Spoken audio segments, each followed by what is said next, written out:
C'est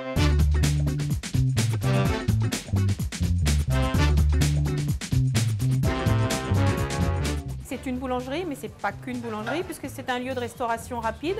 Alors, ce n'est pas un restaurant, ce n'est pas un salon de thé, c'est un lieu où on peut déjeuner, prendre le petit déjeuner de 8h30 jusqu'à 17h30 et manger avec la base de pain. Le touriste, lui, qu'il soit allemand ou anglais, il n'a pas la même façon de manger que nous et pas du tout la même relation avec la table que les Français. Donc l'idée, c'était qu'à tout moment, il y a toute heure de la journée, il peut soit manger, soit bruncher, soit prendre un dessert, soit prendre le café et qu'il n'est pas contraint à un horaire particulier français.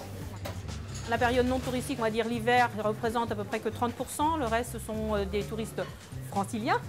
Et puis l'été, c'est 70 à 80% de la clientèle. Pour accueillir les touristes sur Coquelicot, on avait fait d'abord au tout début un site internet. On vient de le traduire en anglais, parce qu'on s'est rendu compte que 50% des gens qui le consultent viennent d'un pays étranger. Nos cartes sont françaises et anglaises, c'est-à-dire que la personne, quand elle s'installe, au moins, elle peut comprendre ce qu'elle lit. Quand vous venez à Coquelicot, vous avez la tradition, le terroir français, et c'est ce que les touristes demandent. Et c'est sur ce qu'on essaye de créer une ambiance. Et puis le personnel qui reçoit est chaleureux. Il n'y a pas de formation spécifique, et la seule chose chez moi, c'est sourire, sourire, sourire. Voilà.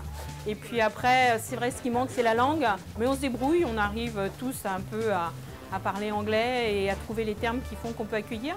Et puis l'été, on a la chance de recruter pendant les vacances, parce que nous, on ne ferme jamais, des jeunes étudiants. Donc eux ont l'avantage de connaître plusieurs langues. Donc ça permet de faire un peu le lien entre tout. Sans le tourisme, je ne pense pas que Coquelicot aurait autant de personnel et pourrait avoir une telle activité. Le tourisme est primordial, parce qu'on parle du tourisme étranger, mais c'est aussi le tourisme francophone. On le sent tout de suite quand la province est en vacances, on sent le flux qui arrive chez nous.